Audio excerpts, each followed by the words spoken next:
Okay guys, let's look at number 7. Look at the parallelogram shown on the coordinate plane. Rotate the parallelogram MNOP 90 degrees clockwise around the origin.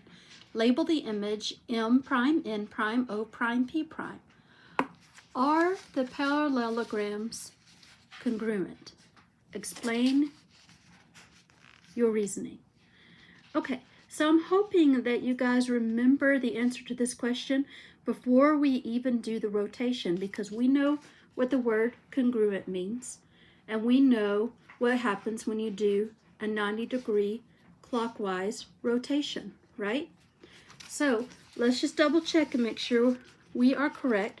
Take your patty paper, place it over the parallelogram, and copy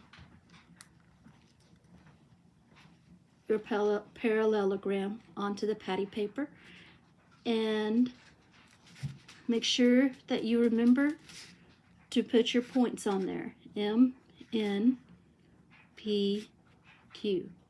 Okay, got my 4 points.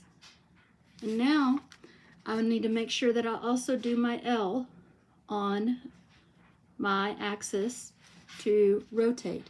It says clockwise 90 degrees. I remember clockwise is going to the right, and I remember 90 degrees is 1 quadrant. So I'm simply going to turn it right here, 1 quadrant down, and then I'm going to look at it closely, and I'm going to see that this and this, even though it's turned, I haven't changed the size of this. I haven't changed the shape of this. A turn never changes the size or the shape. And so yes, it stays congruent. So it says, is it congruent? I'm going to say yes. And it says, explain your reasoning. And I'm going to say, a turn or rotation does not change size or shape. So therefore, it is congruent. Okay? All right, easy squeezy. Let's look at the next one. Use the trapezoid shown in the coordinate plane to answer each question. All right, let's look at the question. Oh, I gotta erase the answer because this is the second time that I've done this at the video. Really messed it up the first time, like badly. So let me erase my answer before I move it back down. So the first thing I need to do is I need to make sure I understand what it's telling me to do. It says reflect trapezoid JKLM over the x-axis and write the algebraic rule to describe this transformation, okay? And so you notice I already highlighted the x-axis. I always want to do that when I make a reflection to make sure that I reflect over the correct axis.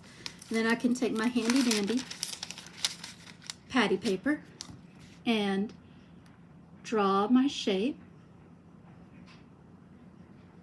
Okay. And make sure that I label my points JKLM, okay? And now when I do a reflection, always remember to do your L around your axis. When I do a reflection, it's a flip rather than a turn. So it's a flip. I'm going to flip it over just like that. Then I'm going to put my L in the right place, and I have my new shape right there. Okay. Now I can see my new M is right there. My new L is right there. So I'm going to use L to see how my points have changed. So the first thing I want to do is I want to find my origin, and I want to see where my first L was. Of course, we go across first. 1, 2, 3, 4, 5, 6. I had to go across 6, and I had to go to the right, so that's positive. Up 2, 1, 2. So I went 6, 2. Okay, so I'm going to put my L down here.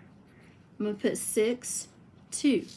Now I need to go to my L prime, which is my new L, and see what that is. So I'm going to put my shape back on there, and I'm going to figure out, got to get it really set right, because now I can see that my L is over here at the top right here. And then I'm going to see where my new L is. So again, I'm going right. 1, 2, 3, 4, 5, 6, right 6, but this time I'm going down 1, 2. So it's still a positive 6, but then it becomes a negative 2. Okay, so then I can see what my algebraic relationship is. We had the xy, and I went to the 6, negative 2. Well, let's look at my original x, positive 6. Let's see if it changed places.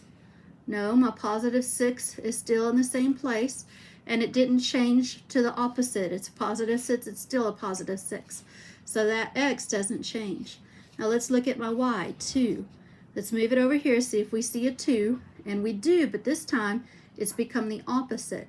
So my y hasn't changed places, but it's become the opposite.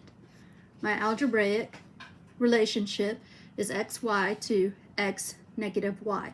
And remember, if you reflect across the x-axis, your x stays the same and your y becomes opposite. If you reflect across the y-axis, your x becomes opposite and your y stays the same. Easy squeezy?